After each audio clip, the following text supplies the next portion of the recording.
ഞാൻ പ്രദീപ് മേച്ചേരി. ചെറുതായിട്ടൊരു യൂട്യൂബ് ചാനലൊക്കെ തുടങ്ങിയിട്ടുണ്ട്. അപ്പം ഇന്നിപ്പോൾ ഞാൻ ശങ്കരാചാര്യരുടെ ഒരു കഥ പറയാം എന്നാണ് വിചാരിക്കുന്നത്. അപ്പോൾ മണ്ഡന മിശ്രൻ എന്ന് പറഞ്ഞൊരു പണ്ഡിതൻ ഉണ്ടായിരുന്നു. അപ്പം അദ്ദേഹം ഈ ശങ്കരാചാര്യർ ശിവന്റെ ഒരു അവതാരമായിട്ടാണല്ലോ ജനിച്ചിട്ടുള്ളത്. അപ്പം അതേപോലെ പല ദേവന്മാരും ആ സമയത്ത് ഓരോരോ പേരുകളായിട്ട് ജനിക്കുകയുണ്ടായിട്ടുണ്ട്. അപ്പം ഈ ബ്രഹ്മാവിൻ്റെ ഒരു രൂപമായിട്ടാണ് മണ്ഡന മിശ്രൻ ജനിച്ചിട്ടുള്ളത്. അപ്പം ഈ മണ്ഡന മിശ്രൻ ഒരിക്കൽ ഒരു ശങ്കരാചാര്യരുടെ ഭാഷ്യത്തിനൊരു വാർത്തികം എഴുതണം എന്നൊരാഗ്രഹമായിട്ട് ഇരിക്കുകയാണ്. അപ്പോൾ ശിഷ്യന്മാരൊക്കെ പറഞ്ഞു മണ്ഡന മിശ്രന് കർമ്മത്തിനാണ് പ്രധാനം, ജ്ഞാനപ്രധാനമായിട്ടാണ് വേണ്ടത്, അപ്പോൾ അത് അത്ര ഇങ്ങോട്ട് നന്നാവില്ല എന്നായിട്ട് ശിഷ്യന്മാരൊക്കെ പറഞ്ഞു. അപ്പോൾ അത് ഇദ്ദേഹം ശങ്കരാചാര്യരോടും ഇങ്ങനെ ഒരു കാര്യം ചോദിച്ചു. അപ്പോൾ ശങ്കരാചാര്യര് ഇപ്പം ചിലർക്കൊക്കെ ഹസ്താമലകൻ എഴുതിയാൽ മതി എന്നുള്ളൊരു അഭിപ്രായം ചില ശിഷ്യന്മാർക്കൊക്കെ ഉണ്ട്. അപ്പോൾ ഈ ശങ്കരാചാര്യരോട് ചോദിച്ചപ്പോൾ ശങ്കരാചാര്യർ ഹസ്താമലകൻ്റെ പഴയ ചരിത്രം പറയുകയാണ്. ഈ ഹസ്താമലകൻ കുട്ടിയായിരുന്ന സമയത്ത് ഒരിക്കൽ ഈ ഹസ്താമലകൻ്റെ അമ്മ കുളിക്കാൻ വേണ്ടി ഈ കുട്ടിയെ കൊണ്ടുപോയി, ഹസ്താമലകനെ കൊണ്ടുപോയി.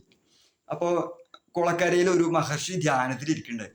മഹർഷിയുടെ അടുത്ത് ഈ കുട്ടിയെ ഇരുത്തി അമ്മ കുളിച്ചുകൊണ്ടിരിക്കുകയാണ്.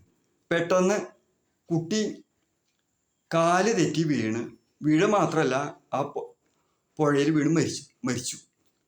ഇത് കണ്ടതോടുകൂടി ഈ മഹർഷി അപ്പോഴേക്കും ധ്യാനത്തിന് വന്നപ്പോൾ കുട്ടി ഇങ്ങനെ മരിച്ചത് കണ്ടു. അപ്പോൾ അമ്മയ്ക്ക് വലിയ വിഷമാവില്ലേ. അപ്പോൾ മഹർഷി എന്ത് ചെയ്തു വെച്ചാൽ ഈ കുട്ടിയുടെ ശരീരത്തിൽ പ്രവേശിച്ചു. അപ്പം അതുകൊണ്ടാണ് ഈ ഹസ്താമലകന് ജനിച്ച ആ സമയത്തുകൊണ്ട് വേദശാസ്ത്രം ആയിട്ടുള്ള എല്ലാ കാര്യങ്ങളും അറിവോട് കൂടിയിരിക്കാൻ കാരണം ഈ മഹർഷിയുടെ ഒരു ശരീരം പ്രവേശിച്ചത് കൊണ്ടാണ്. അപ്പോൾ എന്നാലും ഈ വാർത്തികം മണ്ഡന മിശ്രൻ എഴുതിയാൽ മതി എന്നായിട്ട് ശങ്കരാചാര്യർ പറഞ്ഞു. പക്ഷെ അപ്പോഴും മറ്റുള്ളവർക്ക് അത്ര ഇങ്ങോട്ട് സമ്മതമല്ല മണ്ഡന മിശ്രൻ എഴുതുന്നതിൽ. അപ്പോൾ മണ്ഡന മിശ്രൻ അപ്പോൾ എന്ത് ചെയ്തു വെച്ചാൽ ഇത് പ്രസിദ്ധീകൃതമാകാതിരിക്കട്ടെ എന്നായിട്ട് ശപിക്കുകയാണ് മണ്ഡന മിശ്രൻ ഉണ്ടായിരിക്കുന്നത്. എന്നിട്ട് പിന്നെ നൈഷ്കർമ്മസിദ്ധി എന്ന് പറഞ്ഞൊരു ഒരു കൃതി അദ്ദേഹം എഴുതുകയും ചെയ്തു. അപ്പം അതിനൊക്കെ ശേഷം കുറച്ചു കാലം കഴിഞ്ഞപ്പോഴേക്കും അമ്മയ്ക്ക് വളരെ പ്രായമായി, ഏകദേശം മരണസമയത്തിനോട് അടുത്തു. അപ്പം മുൻപേ പറഞ്ഞിട്ടുണ്ട്, അമ്മ എപ്പം എന്നെ വിചാരിക്കണു ഞാൻ ആ സമയത്ത് അമ്മയുടെ അടുത്ത് എത്തും.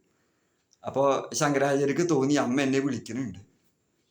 അപ്പോൾ വേഗം അമ്മയുടെ അടുത്ത്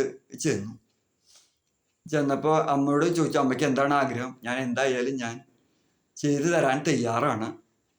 അപ്പോൾ അമ്മ പറഞ്ഞു, എനിക്ക് ഇനിയിപ്പോൾ മോക്ഷം കിട്ടണം, അല്ലെങ്കിൽ ഭഗവാന്റെ അടുത്ത് എത്തണം, ആ ഒരാഗ്രഹം മാത്രമേ ഉള്ളൂ. അപ്പം അതിന് വേണ്ടി തത്വജ്ഞാനങ്ങളൊക്കെ കുറേശ്ശെ ഉപദേശിച്ച് തുടങ്ങി. അപ്പം അമ്മ പറഞ്ഞു, എനിക്കിത് മനസ്സിലാവാനുള്ള മനസ്സിനൊരു പക്വതയൊന്നുമില്ല. അപ്പം പിന്നെ അത് കഴിയുമ്പോൾ ശിവനെ കുറിച്ചുള്ള ഓരോരോ കാര്യങ്ങൾ, ശിവനെ കുറിച്ച് വർണ്ണിക്കലും, അയ്യോ അപ്പം എനിക്ക് ഭൂതങ്ങളെയും ഇതൊക്കെ കൂടി കാണുമ്പോൾ പേടിയാവുകയാണ്, അത് മനസ്സിലാക്കാൻ പറ്റില്ല. അപ്പോൾ പിന്നെ ശംഖചക്ര ഗദാധാരിയായിട്ടുള്ള മഹാവിഷ്ണുവിനെ കുറിച്ച് പറഞ്ഞു തുടങ്ങി. അത് കേട്ടപ്പോൾ അമ്മയ്ക്ക് വളരെ സന്തോഷമായി. അപ്പം അങ്ങനെ അമ്മ വളരെ സന്തോഷമായിട്ട് മരിക്കുകയും ചെയ്തു. അപ്പോൾ അമ്മ മരിച്ചതിന് ശേഷം അപ്പോൾ ഈ ബന്ധുജനങ്ങളുടെ സഹായത്തോടു കൂടി മാത്രമേ സംസ്കാര കർമ്മങ്ങൾ ചെയ്യാൻ പറ്റുള്ളൂ. അപ്പോൾ ബന്ധുക്കളൊക്കെ പറഞ്ഞു, സന്യാസിക്ക് മരിച്ചുള്ള കർമ്മങ്ങളൊന്നും ചെയ്യാനുള്ള അവകാശമില്ല. അത് മാത്രമല്ല, അവർ ദഹിപ്പിക്കാനുള്ള തീ കൊടുക്കാൻ പോലും ബന്ധുക്കളായുള്ള ബ്രാഹ്മണർ തയ്യാറായില്ല.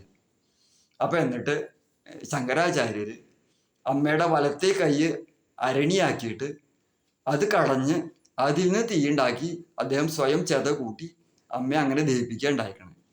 അപ്പം അതോടുകൂടി ആ ബന്ധുക്കളായുള്ള ബ്രാഹ്മണരെയൊക്കെ നിങ്ങൾ വേദ പഠനത്തിന് അർഹരല്ലാത്തവരായി തീരട്ടെ എന്നിട്ട് അവർ ശപിച്ചു. അപ്പം അത് മാത്രമല്ല, നിങ്ങളുടെ ഗൃഹം ഒരു ശ്മശാനം പോലെ ആവട്ടെ എന്നുള്ള ഒരു ശാപത്തോടു കൂടിയാണ് അങ്ങനെ ഉണ്ടായിരിക്കണം. അപ്പം അത് കഴിഞ്ഞ് പിന്നെ പത്മപാദരെ ഒരു തീർത്ഥയാത്രയ്ക്ക് പറഞ്ഞയക്കുമ്പോൾ അദ്ദേഹം കാവേരി തീർത്ഥത്തിൽ സ്നാനമൊക്കെ ചെയ്ത് അപ്പോൾ അവിടെ വെച്ചിട്ട് ഒരു അമ്മാവനെ കണ്ടുമുട്ടും. പിന്നെ അപ്പം അമ്മാവനെ അദ്ദേഹം എഴുതിയിട്ടുള്ള കുറച്ച് ഗ്രന്ഥങ്ങളൊക്കെ കൊടുത്ത് പിന്നെ അദ്ദേഹം വീണ്ടും ഈ തീർത്ഥയാത്രയ്ക്കായിട്ട് പോകും.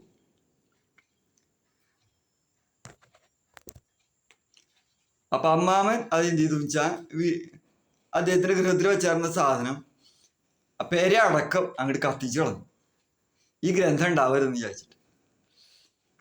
അപ്പൊ അദ്ദേഹത്തിന് വലിയ വിഷമായി, തന്റെ ഗ്രന്ഥങ്ങളൊക്കെ പോയില്ലോ. അപ്പൊ വേറൊരു ഗ്രന്ഥം ആദ്യം ഇദ്ദേഹം എഴുതാൻ തുടങ്ങുന്നു.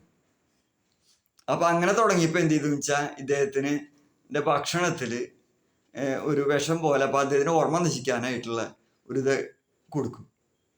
അപ്പൊ ഇതൊക്കെയായിട്ട് ശങ്കരാചാര്യരോട് ഇതൊക്കെ ചെന്ന് പറയും, ഇങ്ങനെ ഓർമ്മയൊക്കെ പോയി. അപ്പോൾ ശിഷ്യന്മാര് അതൊക്കെ പറഞ്ഞു കൊടുക്കും ശങ്കരാചാര്യരോട്, ഇങ്ങനെ ഭക്ഷണത്തിൽ വിഷം, ഒരു ബുദ്ധി പോവാനുള്ളതൊക്കെ ചേർത്തു എന്നൊക്കെ പറഞ്ഞു കൊടുക്കും. അപ്പൊ അദ്ദേഹം ശങ്കരാചാര്യര് ഇതൊക്കെ അദ്ദേഹം വീണ്ടും പറഞ്ഞു കൊടുക്കുകയാണ്. അപ്പൊ അതൊക്കെ കേട്ട് പത്മപാദര് അതൊക്കെ എഴുതിയെടുത്തു. അപ്പൊ ഇതേ ഒരു സംഭവം തന്നെ ഒരു കേരള രാജാവിന്റെ ഇതേപോലെ ഗ്രന്ഥങ്ങൾ പോയിട്ട് ശങ്കരാചാര്യ പറഞ്ഞു കൊടുത്ത് അത് എഴുതിയെടുക്കുക, അങ്ങനെ ഒരു സംഭവം ഉണ്ടായിട്ടുണ്ട്. അപ്പോൾ ബാക്കി ഭാഗങ്ങൾ വേറൊരു സമയത്ത് ഞാൻ ചെയ്യാൻ നോക്കാം. അപ്പൊ എല്ലാവരും ഇത് കേട്ടിട്ട് എല്ലാവരും അഭിപ്രായങ്ങൾ നിർദ്ദേശങ്ങളൊക്കെ പറയുക. അപ്പൊ അതനുസരിച്ച് ഇത് മുന്നോട്ട് പോകാമെന്നാണ് ഞാൻ വിചാരിക്കുന്നത്. അപ്പൊ എല്ലാവർക്കും നമസ്കാരം.